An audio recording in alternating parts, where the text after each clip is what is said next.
솔직한 감성, 차가운 이성, 정확한 분석이 함께합니다. 뜨거움과 따뜻함이 함께하는 시간, 신율의 출발 새 아침. 신율의 출발 새 아침 3부 순서 광고 듣고 시작합니다.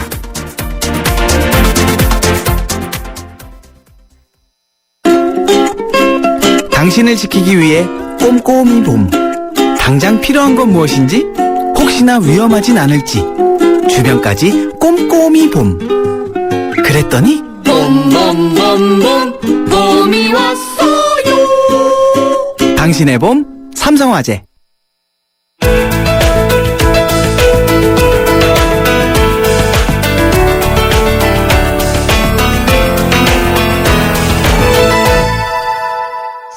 보이스피싱 수법이 날로 교묘해진다 그러더니 이 사기 행각을 벌이는 조직의 규모도 기업화되고 있는 양상인 모양입니다. 인천 계양경찰서가 어제 중국 길림성에 본거지를 두고 전국을 무대로 보이스피싱 사기 행각을 벌인 조직원 8명을 구속했는데요. 안드로이드 폰을 사용하는 우리나라 사람들이 주요 범행 대상이었다고 합니다. 그러니까 우리가 진짜 주의해야 되는데요.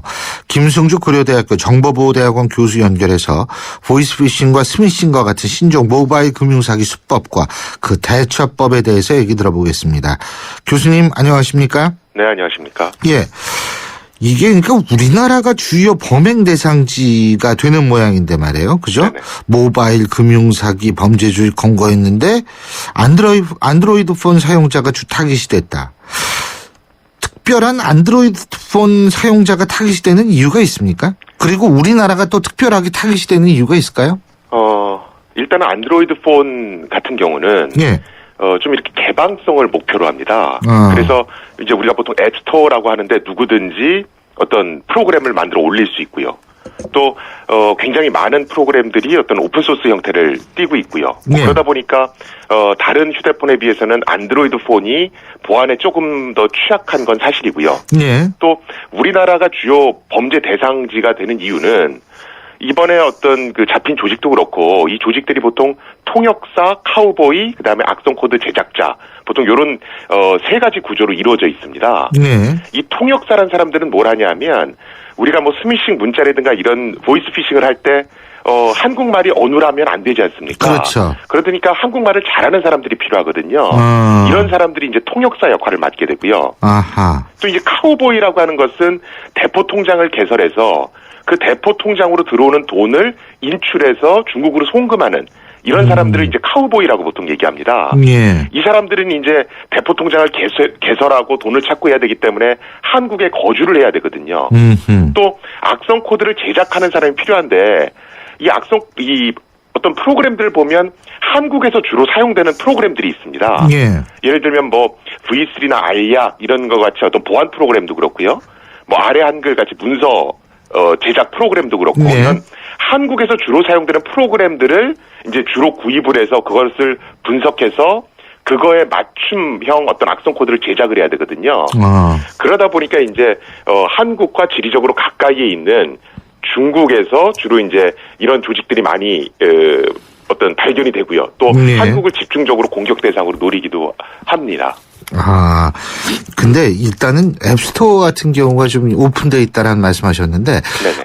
구글 앱스토어 같은 경우에도 그 나름대로 뭘 좀 거르지 않나요? 그냥 올리는 대로 다 하지는 않지 않습니까? 거의 구글 앱스토어는 올리는 대로 거의 다 올려 그 앱스토어에 공개를 해준다고 보시면 됩니다. 그렇군요. 그리고 이 통역사 같은 사람은 결국은 국내 우리나라 사람이 하겠네요, 그러니까. 네, 이게 보통 이제 아르바이트 같은 경우를 통해서 많이 모집을 한다고 그러고요. 그 다음에 악성 코드 제작자 같은 경우에도 국내 보안 프로그램이나 국내 어떤 소프트웨어를 어떤 무력화시킬 수 있는 기술을 가진 사람은 굉장히 대우를 잘해주는 걸로 제가 알고 있습니다. 그래서 사실 옛날에는 저도 보이스피싱이니까 가끔 전화 받거든요. 네네. 옛날에는 조금 그 연변 사투리가 많이 섞여 있었어요. 네네. 예? 많이 섞여 있어서 이게 들으면 금방 알았는데 얼마 전에 받은 거는 뭐 검찰청이라고 주장을 하는 사람인데 경상도 사투리 쓰더라고요. 네. 그래서 제가 참 많이 진화했구나. 근데 그게 재밌는 게 뭔지 아세요? 저보고 통장 뭐 어디 갖고 있지? 물어보더라고요. 그래서 대답하기 싫은데요. 내가 그랬더니 수사에 협조 안 하시겠다는 겁니까? 이래요. 그래서 네. 안 하겠다는 얘기인데요. 그랬더니 왜 안 하느냐요? 그래서 보이스피싱이니까요. 내가 그랬어요. 그랬더니 이 사람이 가만히 있다가 그러면 비슷한 전화를 언제 받으셨나요? 그러더라고요. 그래서 예, 받았는데요. 제가 그랬는데 하여간 희한합니다. 예. 근데 이 해커들이나 뭐 이런 사람들이 전부 그러니까 우리나라 사람과 연계되거나 우리나라 사람인 가능성이 높다. 이 말씀이신데요. 그죠? 근데 이 악성 코드라는 게 심어지는 과정, 이거 우리 청취자 여러분이 잘 알아야 될 것 같거든요. 네네. 예. 한번 그 사례를 좀 말씀해 주시죠. 예를. 악성 코드가 심어지는 방법은 크게 두 가지로 나눌 수가 있습니다. 예. 하나는 뭐냐면 악성 코드가 들어가 있는 프로그램을 개발해서 그걸 앱스토어에다 올려놓는 겁니다. 근데 이제 어떤 이게 게임 프로그램이다라고 위장을 하든가, 예. 아니면 뭐 보안 프로그램이다 이런 식으로 위장을 해놓거든요. 아하. 그럼 이게 뭐 보안 프로그램이다 게임 프로그램인가 이렇게 해서 내려받는 거죠. 예. 그래서 그걸 내려받아서 실행을 시키면 내 휴대폰이 악성 코드에 감염되는 경우가 하나가 있고요.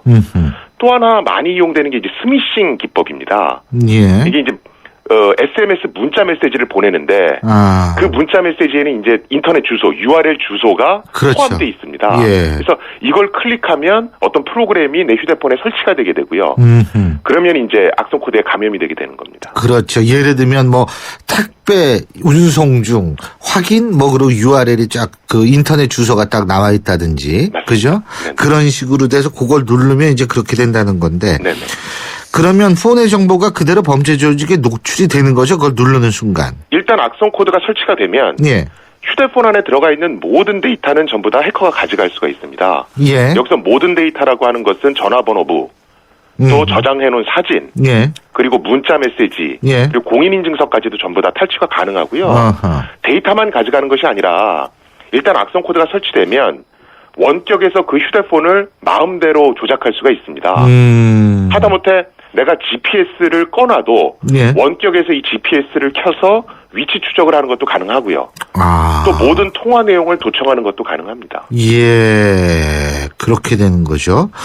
그래서 이 국내 시중은행 같은 경우에도 근데 또 하나는 이건 이제 그 왜 어플이나 인터넷 사이트나 국내 시중은행 거하고 똑같이 만들어가지고 네. 사용자들이 진짜인지 가짜인지 구별 못하게 하는 경우도 있죠. 그렇죠? 네, 네.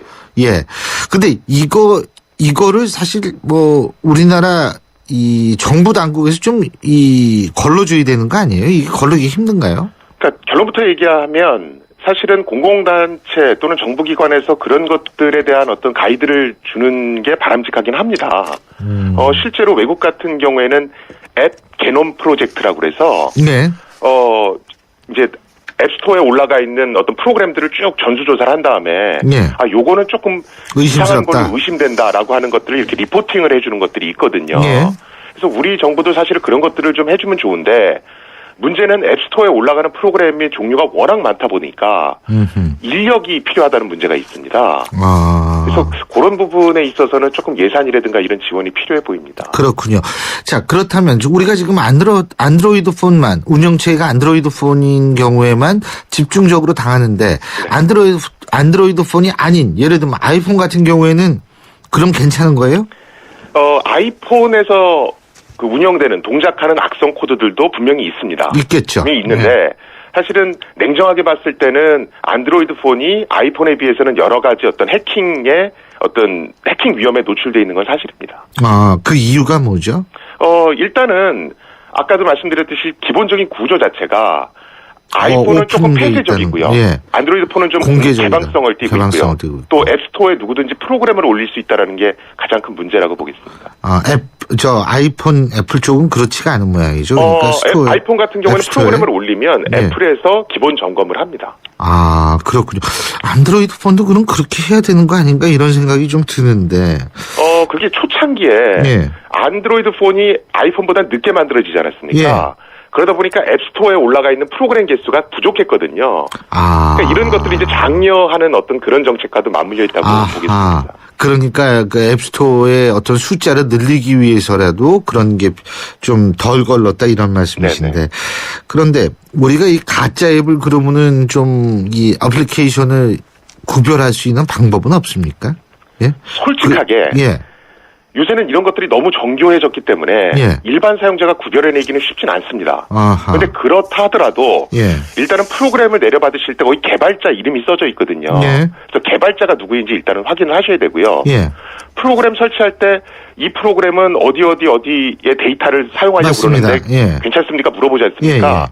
그것들을 좀 꼼꼼히 읽어보실 필요가 있습니다. 아, 그래서 그거 어디 하면 의심을 해야 돼요, 그게? 그러니까 예를 들면 예.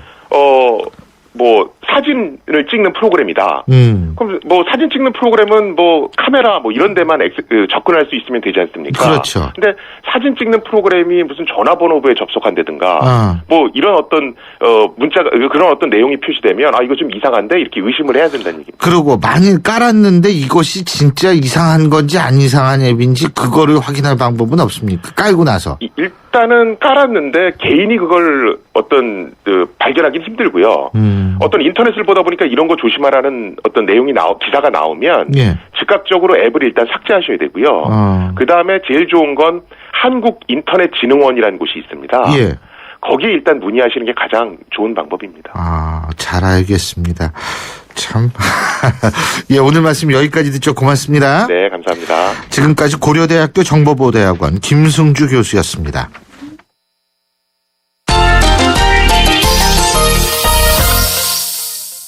스포츠 소식 알아보겠습니다. 경향신문 김세훈 기자 연결합니다. 김세훈 기자, 안녕하세요. 네, 안녕하세요. 예, 프로배구에서는 삼성화재가 6연승을 계속 거두면서 결국 네. 정규 시즌 4연패 하는 거 아니냐 이런 얘기들이 많이 나오죠? 그렇습니다. 어제 제가 남자 농구에서 공동 선두였던 모비스하고 동부가 맞붙어서 모비스가 승리를 했고 그래서 우승을 거의 눈앞에 뒀다라는 말씀을 드렸었는데요. 예. 오늘은 프로배구 소식입니다. 남자 프로배구에서 삼성화재가 어제 홈에서 우리카드를 세트스코어 3대 0으로 제압을 했습니다.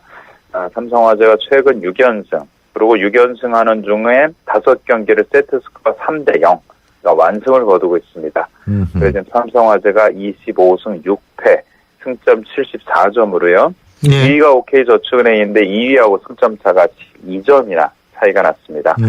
삼성화재가 남은 경기가 5경기인데요. 여기서 승점 4점만 확보를 하면 2위인 OK저축은행이 5전 전승으로 승점을 다 15점을 다 챙긴다고 해도 삼성화재가 정규 시즌 정상을 지킬 수가 있습니다.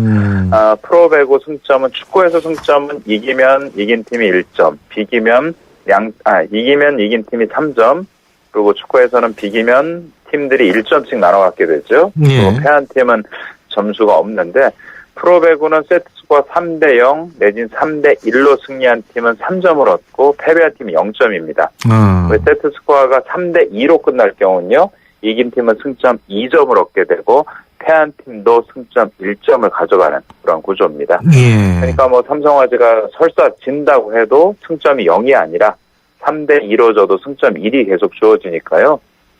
앞으로 뭐 남은 경기에 거의 뭐 무관하게 삼성화재가 우승을 거의 확정을 지었다라고 해도 뭐 거의 틀린 말은 아닙니다. 예. 또 우리나라 프로축구 팀들이 아시아 챔피언스 리그에서 리그 첫 경기에서 모두 승리를 거두지 못했다 그러네요. 네, 뭐 유럽 챔피언스 리그도 있고요. 그것처럼 이제 아시아 국가들도 아시아 챔피언스 리그, 그러니까 아시아 프로축구 팀들 간의 대항전을 벌이게 되는데요. 예. 조별리그가 지금 막 시작이 됐습니다. 우리나라는 전북현대하고 성남FC, 그리고 FC서울, 수원삼성 이렇게 4개 구단이 참여를 하고 있는데요. 어제 일단 2개 팀이 경기를 가졌습니다. 전북현대가 홈인 전주월드 경기장에서 가시와 레이소 일본 팀하고 경기를 가졌는데 예. 0대 0으로 비겼습니다. 예. 뭐 전북이 이동욱 선수만 빼고 사실상 모든 멤버를 다 풀 가동을 했고 슈팅 수 16대 5, 유효 슈팅 수 9대 1 이렇게 가시와에 앞섰지만요. 골을 넣지 못했고요. 최강희 감독도 홈에서 비긴 것은 진 거나 마찬가지다. 이렇게 좀 불편한 마음을 드러냈습니다. 그리고 성남FC도 지금 챔피언스리그에 쓰이고 있는데요. 성남FC는 지난해 FA 대한축구협회 컵 우승자에 자격으로 지금 챔피언스리그에 출전을 했는데 어제 태국 원정 경기를 갔거든요. 예. 그래서 태국의 강호인 브리람 유나이티드에 2대1로 패하고 말았습니다. 그러니까 뭐 우리가 태국 팀이 좀 약하다고 봤지만 태국에 가서 그래도 태국의 강한 팀하고 그리고 성남FC가 아무래도 다른 우리나라 팀들에 비하면 기량이 좀 떨어지거든요. 예. 그러다 보니까 초반에 골을 좀 내주고 한 골 넣은 것도 상대 자책골로 만회를 하면서 간신히 2대1로 경기 끝냈어요. 성남 입장에서는 상당히 좋지 않은 경기와 결과를 얻고 돌아오게 되는 거죠. 예. 그리고요. 작년에 고양 원더스인가요? 이 야구단 네. 해체가 됐었지 않습니까? 독립야구단. 그렇습니다. 근데 네. 두 번째 독립야구단이 탄생한다는 소식이 있네요. 네, 고양 야구단이 3년 만에 운영비 문제 등등으로 해서 이제 해체가 됐는데요. 예. 두 번째 독립 야구단이 탄생을 한다고 이제 발표가 됐는데요. 스포츠 마케팅 회사하고 호서대학교 스포츠 과학대학원의 야구학과하고 손을 잡고 그리고 이제 코칭 스태프들 좀 모으고 이래서 독립 야구단인 미라클이란 가칭으로 구단 이름이 이렇게 정해졌습니다. 기적이란 뜻의 미라클이라는 이름으로 창단이 됐습니다. 예. 독립야구단의 생존이 상당히 어려운데요. 이 미라클 구단은 일단 선수들의 몸값을 많이 낮췄다. 그러니까 선수들이 거의 자원봉사 비슷하게 내지는 자기의 프로에 가지 못하거나 프로에서 실패해서 조기에 그만둔 선수들한테 기회를 다시 제공을 하니까 선수들이 고양 원더스에서보다는 많이 좀 적은 연봉으로 적은 돈을 받으면서 훈련할 수 있을 것 같고요. 예. 지금 코칭 스태프는 예전에 LG의 2군 감독을 했던 김인식 감독, 우리가 알고 있는 김인식 감독은 아니고요. 예. 다른 감독인데 이 감독하고 타교왕 출신인 마혜영, 그리고 김재박 전 LG 감독이 좋은 역할도 하고 이렇게 됩니다. 그래서 이제 팀을 예. 꾸리게 되는데요. 예전에 고양 원더스는 국내 프로야구단의 2군 팀들하고 경기를 많이 가졌거든요. 예. 근데 이번에 미라클은 한화 이글스의 3군 팀, 또 대학야구연맹 소속팀, 서울연고의 고교야구팀하고 경기를 가지게 됩니다. 그러니까 이게 어떻게 보면 상황이 더 안 좋아졌다는 거고, 진짜 그러네요. 예, 기존 프로구단이 이 미라클이란 팀에 뛰는 선수를 보고 과연 이 선수를 데려갈 마음이 생길 수 있는 환경이 됐나라는 거는 약간 지금까지는 조금 좀 미지수라고 봐야 되겠죠. 그렇군요. 예, 잘 알겠습니다. 오늘 말씀 여기까지 듣죠. 고맙습니다. 네, 고맙습니다. 경향신문 김세용 기자였습니다. 출발 새 아침은 청취자들의 참여를 기다립니다. 짧은 문자 50원, 긴 문자 100원의 문자 서비스 혹은 트위터 YTN 알스타트로 함께해주세요. 참여하신 분들 중 몇 분을 선정해 준비한 선물을 보내드립니다. 여러분, 소나무야라는 노래 아시죠? 소나무야라는 노래처럼 언제나 푸르를 것만 같은 소나무가 재선충병으로 인해서 붉은색으로 변하고 있다고 합니다. 남부지방을 중심으로 급격히 확산돼서 남해안 지역과 제주도는 물론 백두대간까지 번지고 있다고 하는데요. 이런 추세로 진행이 된다면 소나무가 한국에서 사라질 수도 있다고 합니다. 우리에게는 정말 가장 익숙한 나무가 바로 소나무고요. 애국가에도 소나무가 나오지 않습니까? 그런데 바로 그렇기 때문에 멸종만은 막아야 할 것 같습니다. 나무를 보다라는 책의 저자이시기도 하고요. 전 국립수목원장을 지내신 나무 박사님이시죠. 신준환 동양대학교 교수와 함께 재선충 소나무 관련 얘기 나눠보겠습니다. 신 교수님 안녕하세요. 안녕하십니까. 예, 이게 소나무가 우리나라에서 시작한 건 아니죠. 그죠? 소나무의 기원이 어디죠? 소나무는 세계적으로 기원이 돼 있는데 특히 우리나라 소나무요. 학명으로는 피누스 댄시플로라고 하는 이 우리나라 소나무는 한반도 주변에서 기원이 돼 있습니다. 그래서 이 소나무는 이미 중생대 백악기에 나타나가지고 지금까지 자라고 있다고 보고 있거든요. 중생대 백악기라면 약 1억 4,400만 년 전에서 6,500만 년 전까지로 보고 있습니다. 그럼 빙하기 이후인가요? 아니요, 그거는 빙하기 전인데, 이게 지구사학적으로 지사라고 합니다, 지사. 예. 지질사를 보면 그런데, 그러니 적어도 하여튼 6,500만 년 이상을 살아온 나무죠. 그런데 땅 속에 묻혀있는 꽃가루를 조사해보면은, 소나무가 많이 나타난 것은 이제 말씀하신 것처럼 빙하기 이후에 한반도에 이제 인류가 농경 생활을 시작한 이후에 많이 분포한 것으로 보고 있습니다. 그렇게 끈질긴 생명력을 가지고 여태까지 버텨온 게 소나무인데 말이에요. 예? 예. 그 소나무가 재선충이라는 병 때문에 멸종위기론까지 지금 나오고 있거든요. 예? 이거 어떻게 된 거예요, 이게? 예, 이게 뭐 생물 관계는 복잡한데요. 그 원래 병을 일으키는 소나무 재선충은 미국에서 살고 있었습니다. 예. 그러다가 1988년에 우리나라 목재를 타고 들어와서 부산 금정산에 처음 발생되었거든요. 그런데 이제 미국에서 그 소나무 재선충하고 같이 살던 리기다 소나무, 우리 예. 주변에도 지금 많이 심어놓고 있는데요. 예.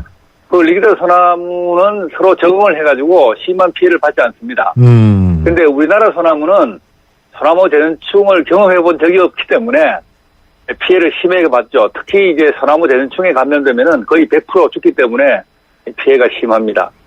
아, 그렇군요. 그러니까 그리고 이게 확산도 빠른 모양이죠. 예, 그 확산은 거의 이제 우리 사람들이 잘못인데요. 그 소나무 재선충은 크기가 한 1mm, 1mm 이하의 실 같은 선충입니다. 그래서 네. 혼자서는 다른 나무로 옮겨가지 못하는데요. 야들이 그래서 이제 날아다니는 솔수염 하늘소를 통해서 다른 나무로 옮깁니다. 예, 이런 뜻에서 이제 솔수염 하늘소를 매개충이라고 하는데요. 그 솔수염 하늘소가 소나무 재선충이 감염되어 죽은 나무에서 이제 성충이 되어 나올 때 소나무 재선충이 묻어 있거든요. 네. 그래서 이 솔수염 하늘소가 살아있는 소나무로 날아가서 새순을 갉아먹을 때 그 소나무로 소나무 재선충이 옮겨가는 겁니다. 그런데 솔수염 하늘소도 이제 날아다니긴 하지만은 그렇게 먼 거리까지는 자그마한 곤충이라서 먼 거리까지 못 날아갑니다. 근데 이런 소나무 재선충이 감염된 소나무를 사람이 옮기죠. 사람이 옮긴다. 예. 사람은 차가 있으니까 아주 멀리 이동시킵니다. 예. 그래서 이것이 이제 소나무 재선충 피해가 주로 사람이 사는 주변에 많이 발생한다는 걸 보면은 우리가 쉽게 알 수 있는데요.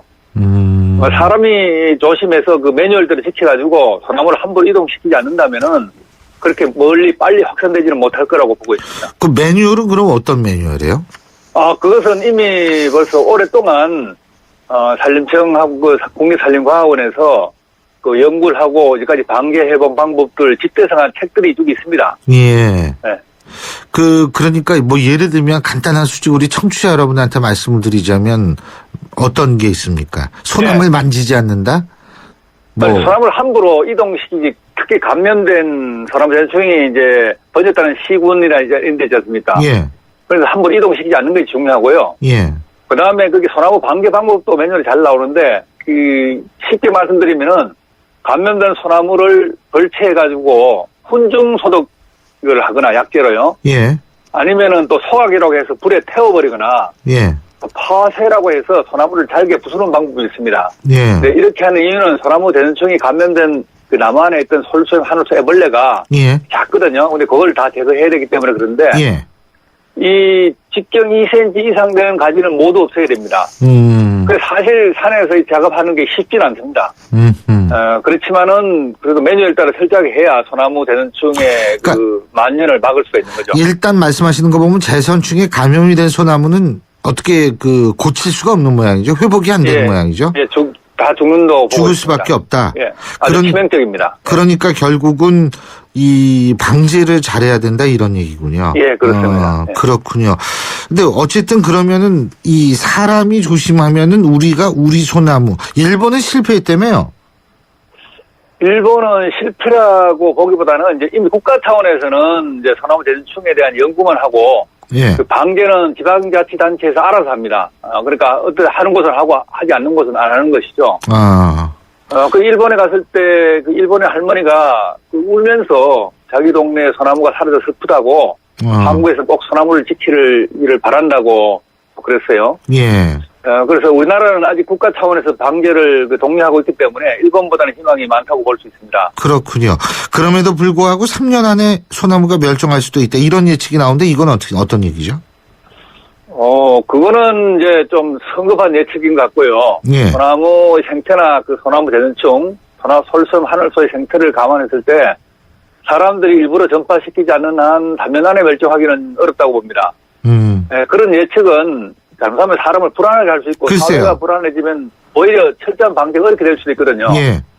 근데 소나무는 우리가 보기에 약하게 보이기도 하지만 또 어떤 데는 굉장히 강한 나무입니다. 그러니까 그 오랫동안 버텨왔겠죠. 그렇죠. 백두대간 암릉 같은 데서 아주 건조한 조건에서도 살아 버티거든요. 그런데 사람이 일부러 소나무 대연층을 뿌리지 않는 한 그런 예. 오지에까지 소나무 대연층이 쉽게 번질 수는 없을 겁니다. 그렇지만 이제 우리가 방제를 소홀히 한다면은 사람들이 사는 주변에 있는 소나무는 매우 빨리 없어질 거겠죠. 그러니까 결국 우리 모두가 조심해야 된다 이 말씀이신데. 예, 그죠? 조심하고 현장에서 방제를 철저히 하는 것이 중요하다고 봅니다. 예, 잘 알겠습니다. 오늘 말씀 여기까지 듣겠습니다. 고맙습니다. 예, 감사합니다. 지금까지 동양대학교 신준환 교수였습니다. 코웨이에선 정수기 필터 교체하듯이 오염된 매트리스 상단을 새 걸로 교체할 수 있대요. 우와! 게다가 미세먼지부터 진먼지 진드기까지 7단계로 케어해준대요. 위생까지 책임져야 진짜 침대다. 코웨이 매트리스 케어 렌탈 1588-5200. 차오가 같네 차오가 같아 2588 2588 대리운전 2588 2588 좋아요. 대리운전입니다. 역삼동에서 일산이요. 2명 필요하시다고요? 일용이와 홍제동 김수미 보내라고요? 네, 차오로 찾아서 연락드릴게요. 차오르 정렬 차오르 정렬 2588 2588. 신율의 출발새 아침 3부 순서는 여기서 줄이고 잠시 뒤 4부에서 뵙겠습니다. 올해 중학교에 진학하는 민성이. 중국인 엄마를 둔 이른바 다문화 가정 어린입니다. 한때는 한글이 서툴러 친구들과 어울리기가 힘들었지만 이제는 의젓한 중학생이 될 날을 기다리고 있습니다. 하지만 민석이네 형편으로는 새 교복을 사입는다는 게 큰 부담입니다. 여러분의 정성으로 교복을 선물하시면 어떨까요? 민성이와 같은 많은 아이들이 새 학년을 보다 밝게 시작할 수 있을 겁니다.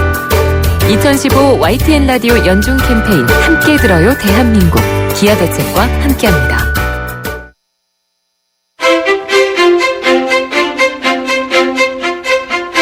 여러분은 지금 신율 교수가 진행하는 출발 새 아침을 듣고 계십니다. 신율의 출발새 아침 4부 순서 광고 듣고 시작합니다. 기름값 아끼는 방법은? 조금씩 자주 넣는다. 싼 곳만 찾아서 넣는다? 아니, 원래 GS 칼텍스 요금에 가입하면 되지. 매월 주유권 10,000원이 무료니까. Good choice. 광대역 LTA 올레. 자세한 내용은 올레닷컴 참조. 건축과 인테리어에 대한 모든 것. 경양 하우징 페어. 건축 전시회 가자. 꼭 가야 하는 곳. 건축 전시회 가자. 경양 하우징 페어. 2015년 2월 26일부터 킨텍스. 경양 하우징 페어. 가나다라 마바사 자차카타파 전해주고 싶은 얘기 바람병에 담으면 그들이 모자랄지도 몰라. 병 하나에 담을 수 없는 초정탄산수 이야기. 사랑을 일으키다. 초정탄산수.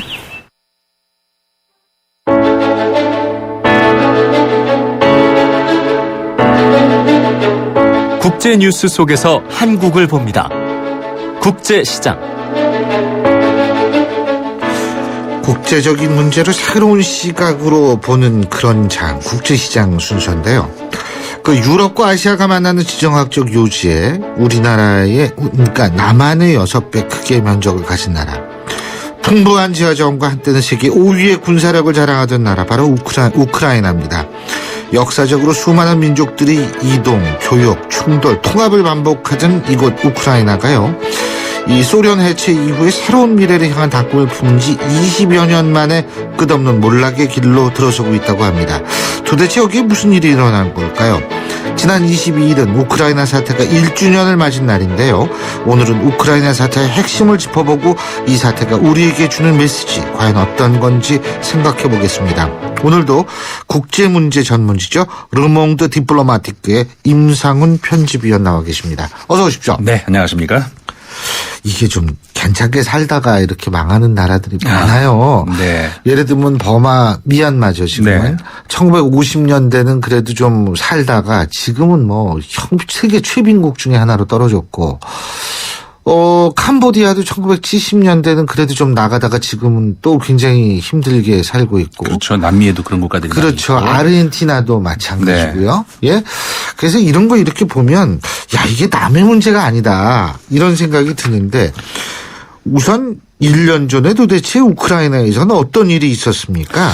예, 그 말씀을 하신 것처럼 그 언뜻 그런 생각이 드는데 참 그 우크라이나를 보면요. 예. 한 국가와 같이 궁극적인 권력을 가진 집단이 구성원들의 응집력 정도, 그다음에 지도 세력의 위기 대처 능력에 따라서 얼마나 이 극단적인 운명을 가지게 될 수 있는가 절실하게 깨닫게 되는데 이 우크라이나가 독립국가로 거듭된 것이 이제 소련 해체 이후죠. 예. 흔히 한 국가를 구성하는 정체성을 이야기할 때 그 국민들의 응집력을 이야기하는데 역사적으로 유라시아 대륙의 교량 역할을 하던 우크라이나는 숙명적으로 이 동서 그러니까 두 정체성으로 나뉠 수밖에 없었습니다. 과거 그 오스트리아와 폴란드의 지배를 좀 많이 받던 서쪽, 그다음에 러시아, 특히 그 카트리나 2세 이후에 러시아화를 향해서 가속화했던 동쪽이 뭐 20세기 잠시 그 소비에트 연방의 강력한 이데올로기 우타리 안에서는 뭐 잠시 봉합되는 듯 했습니다만은 소비에트가 해체된 이후에 1992년 이후에 독립국가로 거듭나면서 예견됐던 분열의 길. 하지만 이 어떻게 보면은 이 지도 세력이 조금만 더 철학이 있었더라면은 막을 수도 있었던 그런 분열의 길로 자신들도 모르게 들어서게 된 겁니다. 그렇군요. 그러니까 지도 세력이 조금만 더 뭔가 방향성을 가졌더라면 막을 수도 있었다? 네. 어떤 걸 가졌으면 그러니까 막을 수 있었을까요? 이 우크라이나 독립 예. 이들에게는 사실 수백 년의 꿈이었습니다. 예. 근데 이제 독립을 위해서라면은 그 어떤 단일성이 필요로 하는 게 상식 아니겠습니까? 예. 근데 이제 그 과연 우크라이나의 단일성, 정체성은 무엇인가? 이 문제에 대한 그 지도층의 성찰이 부족했다는 겁니다. 그러니까 우크라이나 국민들의 그 민족적인 구성을 보면은 75%가 우크라이나계, 그다음에 25%가 러시아계입니다. 예. 따라서 이제 우크라이나의 국가의 단일성 그리고 정체성을 친유럽이냐 아니면 친러시아냐 이렇게 문제를 삼게 된다면은 예. 안에 이미 비극의 단초가 내재돼 있다는 거죠. 아까 아까 말씀드렸습니다만 정체성의 문제다 이거. 그렇죠. 예. 우크라이나 서쪽은 역사적으로 오스트리아, 폴란드 같은 그 서유럽적인 정서 문화 DNA를 가지고 있거든요. 반면에 동쪽은 러시아 문화권에 많이 경도되어 있습니다. 아하. 이런 두 문화권을 포함하고 있는 우크라이나가 친유럽이냐 친러시아냐의 프레임으로 국가 미래를 가져간다면 그렇죠. 분열은 뻔한 노릇이 아니겠습니까? 여기서 제가 잠시 그 이해를 돕기 위해서 서유럽의 국가 그 벨기에를 잠깐 예를 들어보면요. 예. 이 나라 프랑스 문화권과 네덜란드 문화권으로 나눠져 있지 않습니까? 벨기에가 그렇죠. 그렇죠. 벨기에가. 예. 근데 만약에 이 나라가 만약입니다. 예. 만약에 친프랑스주의, 뭐 친네덜란드주의 이런 대립으로 그 국가의 정체성을 모토로 삼았다면은 그 나라가 지속됐겠습니까? 그렇죠. 근데 이제 우크라이나가 92년 독립 이후에 계속해서 이 정부가 바뀔 때마다 친유럽이냐 친러시아냐 이 프레임을 벗어나지 못했다는 거죠. 그러니까 사실 스위스는 언어도 물론 벨기에도 언어가 다 다르고 그렇죠. 스위스도 언어가 다 다르지 않습니까? 네. 뭐 불어 쓰는 지역, 독일어 쓰는 지역, 이태리어 쓰는 지역 뭐 이게 다 다른데 그 말씀 맞죠. 국가 정체성은 많이 그러면 뭐 스위스도 길길이 찢어져야 되고. 그렇죠. 그런데 중요한 거는 사실 물론 우크라이나 같은 경우는 그 내적인 요인도 물론 그랬을 거예요. 정체성을 제대로 바로 잡지 못했다는 문제도 있지만 러시아가 이게 만만한 국가가 아니잖아요. 네, 그러니까 러시아가 끊임없이 우크라이나 심지어 우크라이나식 해법이라는 단어까지 있거든요. 네. 그 왜 핵무기 해체하는 그 가져가는 거요. 네네네. 그 정도로 러시아가 큰 영향력을 미칠 수밖에 없었다. 그렇다면 사실은 러시아의 변수도 무시할 수 없는 거 아닙니까? 예, 흔히 이제 그런 분석이 많이 나오고 있습니다. 예. 근데 저는 여기서 좀 다른 시각을 좀 보고 싶은데요. 예. 그러니까 그 외부적인 변수, 러시아를 흔히 얘기하는데 이것도 결국은 결정적인 원인은 우크라이나 내부에 있었다 이렇게 볼 수가 있을 것 같은데요. 예.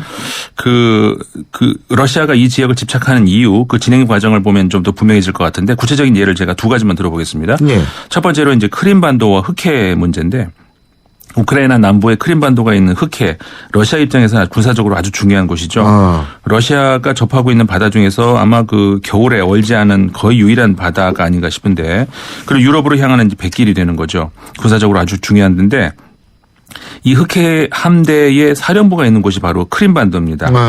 근데 이 크림반도가 참 운명이 묘한 운명을 그렇죠. 가지고 있죠. 크림 전쟁이 옛날에 예. 역사책에 맨날 나오고. 예. 그 54년도에 후르시초프 그 당시 서기장이 취임과 동시에 당시 러시아 쪽으로 속해 있던 크림반도를 우크라이나로 편입시킵니다. 네. 근데 뭐 그 당시야 소비에트 연맹 안에 있으니까는 뭐 단순히 그 행정구역 재조정 정도나 되지 않았겠습니까? 그렇죠. 근데 문제가 이제 소련의 해체 이후에 이 크림반도에 있는 함대 사령부의 통제권을 누가 가질 것인가 이게 문제가 되겠죠. 결국 러시아가 우크라이나로부터 임대한 형식으로 이 흑해 함대에 대한 통제권을 문제를 정리하게 되는데 여기서 우크라이나 정권이 친유럽이냐 친러시아냐에 따라서 러시아 측의 임대 조건이 천차만별로 달라지게 됩니다. 이런 상황에서 당연히 러시아로서는 친러시아 정부가 들어서는 걸 바랄 수밖에 없겠죠. 그렇죠. 그리고 또 하나 문제가 이제 가스관 문제인데 잘 알려진 대로 맞아요. 러시아가 세계 최대 천연가스 생산국 아니겠습니까? 예. 근데 그 천연가스가 유럽으로 수출되는데 그중에 80%의 가스관이 이 우크라이나를 통과합니다. 그러니까 우크라이나를 그 친러시아 국가로 만들고 싶은 거는 당연한 욕심이겠죠. 그렇죠. 이 문제도 결국은 우크라이나가 유럽으로 바뀌면서 계속 나뉘면서 대러시아 협상력을 스스로 떨어뜨리게 됐다는 거죠. 경제적으로 평화적으로 천혜의 지정학적인 조건을 얼마든지 유리하게 이용할 수 있었음에도 불구하고 스스로의 그 협상력을 저하시켰다는 겁니다. 그 가스 문제 하니까 예전에 그 생각 잠깐 나는데 이 가스를 유럽에 공급하는 그런 가스관 잠근 일도 있지 않나요? 예, 맞습니다. 그죠? 그런 일 있었죠. 그래서 유럽에서 아주 그 가스 때문에 아주 굉장히 힘들어했던 기억도 나는데 결국 그러니까 유럽도 그런 경험을 했으니까 어떻게든 이 우크라이나 지역을 유럽 좀 가깝게 만들어 놓고 싶어 하고 지금 말씀하신 대로 러시아대로 또 자기 쪽으로 끌어들이려고 하고 그렇죠. 결국 이러니까 이게 번갈아 가면서 집권하거나 서로 싸우면서 친유럽파, 친러시아파 이렇게 되면서 결국은 엉망이 됐다. 네. 이 얘기죠. 그죠? 그렇습니다. 예. 그러니까는 저 독립 이래 그 지금까지 대통령이 뭐 크라우츠, 쿠치마, 유셴코, 야누코비치 대통령까지 한 번에 예외 없이 계속해서 친유럽, 친러시아 오락가락하면서 그러니까 자신들에게 유리한 조건을 가져갈 수 있었음에도 불구하고 계속 외세에 휘둘리는 그런 모습밖에 안 보인 거였거든요.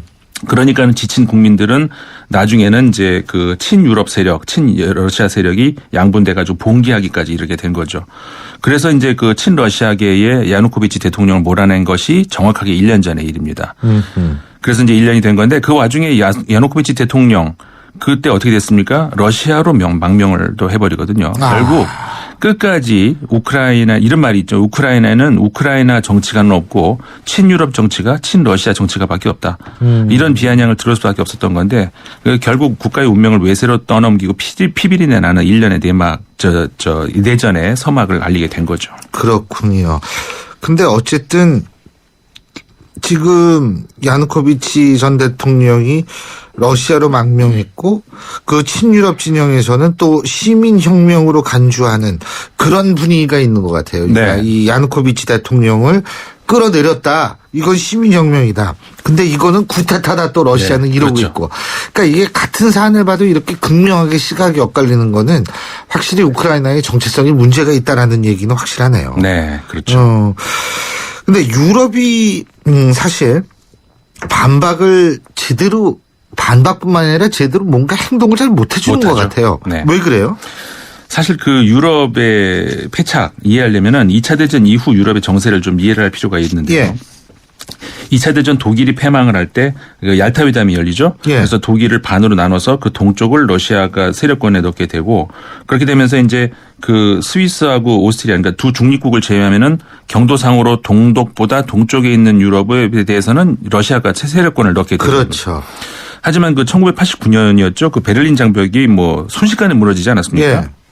그때 놀란 소련을 달래기 위해서 서독이 이제 그 내세운 것이 앞으로 나토군이 절대로 그 동쪽으로는 확장하는 일은 없을 것이다. 약속을 하게 됩니다. 소련의 동요를 막기 위한 응급 처방이었던 건데 이게 나중에 유럽의 발목을 잡게 될 줄은 몰랐던 거죠. 미국도 이제 여기에 동의를 하면서 당시 베이커 미 국무장관이 했던 유명한 말이 있죠. 이렇게 말을 했습니다. 나토가 관여하지 않는 독일 통일을 원하는가 아니면은 나토가 한 발자국도 더 동쪽으로 움직이지 않는다는 보장 하에서 나토가 연계되는 독일 통일을 원하는가. 여기에 대해서 당연히 고르바초프 당시 그 러시아의 서기장은 후자 그러니까는 나토가 독일 통일에 관여는 하되 그 나머지 지역에서는 건드리지 마라. 그러니까 동진하지 마라. 이런 조건에 동의를 하게 된 거죠. 근데 문제는 그 이후에 우리가 눈에 본 것처럼 이게 약속이 지켜지질 않았죠. 예. 러시아는 몰락하고 나토는 점점 동으로 동진 정책을 하게 되는 겁니다. 예. 근데 바로 그 통독 당시에 미국, 독일, 소련의 협상 과정을 지켜보던 사람이 있었는데 그게 바로 KGB 요원 블라디미르 푸틴이었습니다. 그러니까 푸틴 때문에 유럽이 우크라이나에서 맥을 못 춘다? 그렇게 봐야 되는 건가요? 그렇죠. 그러니까는 24년이 지났지 않습니까? 예. 근데 24년이 지난 지금 독일보다 더 동쪽으로 이동한 우크라이나에서 또 이게 동서로 나뉘어가지고 서방과 그 러시아가 대치를 하고 있는 건데 그 모습에서 푸틴 입장에서는 그 과거에 그런 그 속았던 그런 경험이 있지 않습니까? 그러니까 서방 세력에 대해서 도덕적으로 더 당당할 수밖에 없다는 겁니다. 예. 반면에 유럽과 미국은 24년 전 약속 불이행의 추억을 가지고 있죠. 예. 그 상태에서 이제 우크라이나에서 다시 러시아하고 맞서 있는 상황이 뭐 그렇게 떳떳하지만은 않을 수밖에 없다는 겁니다. 예. 그래서 이제 그런 상황에서 푸틴, 메르켈, 올랑드 그리고 포르셴코 이렇게 4자 회담으로 이제 휴전이 성립이 된 건데 뭐 휴전 그 협당할 당시에도 푸틴이 연필을 뭐 부러뜨릴 만큼 화를 냈다는 그런 일화도 있지 않습니까? 그러니까 회담장에서 그럴 정도 화를 냈다는 것이 그만큼 푸틴이 이제 그런 과거의 추억이 있다는 거고 뭐 메르켈 입장에서는 뭐 때로는 협박으로 때로는 달래는 방식으로 겨우겨우 설득을 한 것이 이제 휴전 결과라는 거죠. 이 메르켈이 어렸을 적에 걔한테 물린 기억이 있어서 걔를 되게 무서워하는데 푸틴이 일부러 회담장에서 자기 개 데리고 이 사람이 대단한 사람이야. 그렇죠. 기가 막혀가지고. 근데 어쨌든 휴전 협상이 나오긴 했지만 불씨가 꺼진 건 아니지 않습니까? 그렇죠. 지금 뭐 데발체베 지역 문제도 있고 그런데 사실 어떤 의미에서는 그것보다 더 이 갈등의 씨앗을 내포하고 있는 것이 바로 우크라이나의 나토 가입 문제입니다. 미국 입장에서는 나토 우크라이나가 스스로 결정할 문제다 이렇게 얘기하고 있지만 뭐 한 번 속은 러시아가 순순히 물러설 이유가 있겠습니까? 독일은 또 찔리는 구석이 있죠. 과거에 또 그런. 그래서 이제 큰 소리를 내지 못하고 있는 상황. 이런 상황에서 우크라이나의 나토 가입 문제가 나오면은 앞으로 또 상황이 어떻게 전개가 될지 아무도 장담을 할 수가 없는 거죠. 자, 그러면은 우리나라에 줄 수 있는 교훈? 우리나라는 그렇다면 우크라이나 사태를 어떻게 바라봐야 되죠? 일단 제가 이 문제는 두 가지로 좀 보고 싶은데요. 예.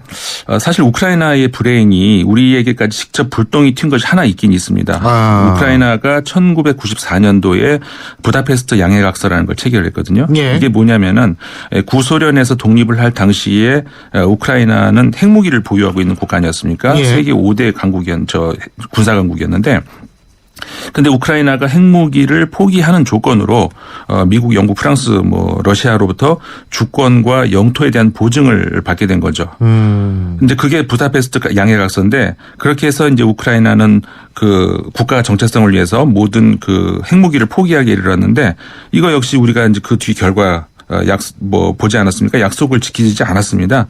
결국 우크라이나는 핵무기만 포기했지 크림반도까지 러시아에 뺏겼죠. 수모를 당한 건데 이게 국제사회 특히 북한에게 아주 안 좋은 선례를 남겼다는 겁니다. 그렇죠. 맞습니다. 한마디로 핵무기는 이게 포기하는 게 아니다. 이런 나쁜 학습 효과를 줬다는 거죠. 북한한테. 리비아도 마찬가지거든요. 예. 그러니까 뭐 협상이 앞으로 좀 굉장히 어려워지게 된 건데 그 점에서 이제 우리가 유감스러운 거고 또 하나 뭐 좀 추상적인 얘기입니다만은 타산지석으로 생각해 볼 수 있는 게 그 앞서서 이제 말씀을 많이 드렸습니다만은 지도층이 올바른 국가 비전을 제시하지 못하면은 국가 같은 완전한 이 지도체도 분열할 수밖에 없다는 거고 특히 그 뭐 민주적인 다양성 옳죠. 하지만 그 다양성이 지역색을 등에 업고 펼쳐진 그런 다양성이라면은 그 결과는 결국 분열밖에 없다.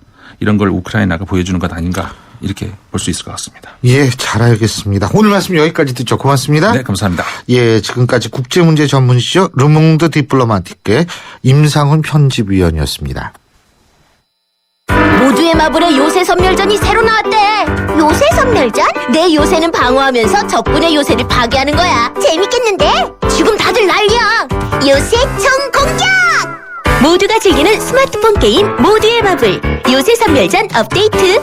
요새 선멸전에서 스릴 넘치는 전투를 즐겨보세요. 해피 쉐리 뉴 이어. 온 가족이 모이는 설 연휴. 쉐보레와 함께 기분 좋은 기성길 되시라고 2월 한 달 쉐보레를 구입하는 모든 분께 최대 120만 원의 풍성한 할인 혜택을 새해 선물로 드립니다. 전시장 및 홈페이지 참조, 일부 차종 제외. Chevrolet, find new roads. 네, 3시간째 운전 중인 김 기사님. 가장 힘든 시간대로 접어드는데요. 도로 사정까지 어려운 지금 많이 지쳐 보입니다. 잠깐! 피로부터 풀고 하세요. 지금은 피로가 풀리는 바카스 타임. 풀려라 5천만, 풀려라 피로. 바카스. 세상에는 두 가지 종류의 면도기가 있습니다. 곡면에 적응하지 못하거나 곡면에 완벽하게 밀착되거나 플렉스볼 기술로 새롭게 탄생한 퓨전 프로글라이드. 턱선을 따라 반응하는 질레트 최적의 밀착 면도. 지금 프로글라이드를 검색해보세요. 질레트. 예, 제가 오늘 방송 서두에도 말씀을 드렸습니다만 박근혜 정권 출범 2년이 됐습니다. 그런데 1년이 지났을 당시에는 이른바 경제 계획도 얘기하고 했습니다만 이번에는 아마 그런 것들이 없는 것 같습니다. 청와대에서 그냥 수석비서관 회의를 주재하는 걸로 대체하는 것 같은데요. 어쨌든 제가 볼 때는 지난 2년이 앞으로의 3년보다는 훨씬 좀 못한, 다시 말해서 앞으로의 3년이 지난 2년보다 훨씬 더 나은 3년이 돼야 될 것 같다는 생각입니다. 그건 비단 정권 차원의 문제가 아니라 우리 대한민국 국민을 위해서 좋은 일이겠죠. 신율의 출발새 아침, 오늘 순서는 여기서 모두 줄이겠습니다. 전 내일 오전 7시 15분에 다시 찾아뵙죠. 고맙습니다.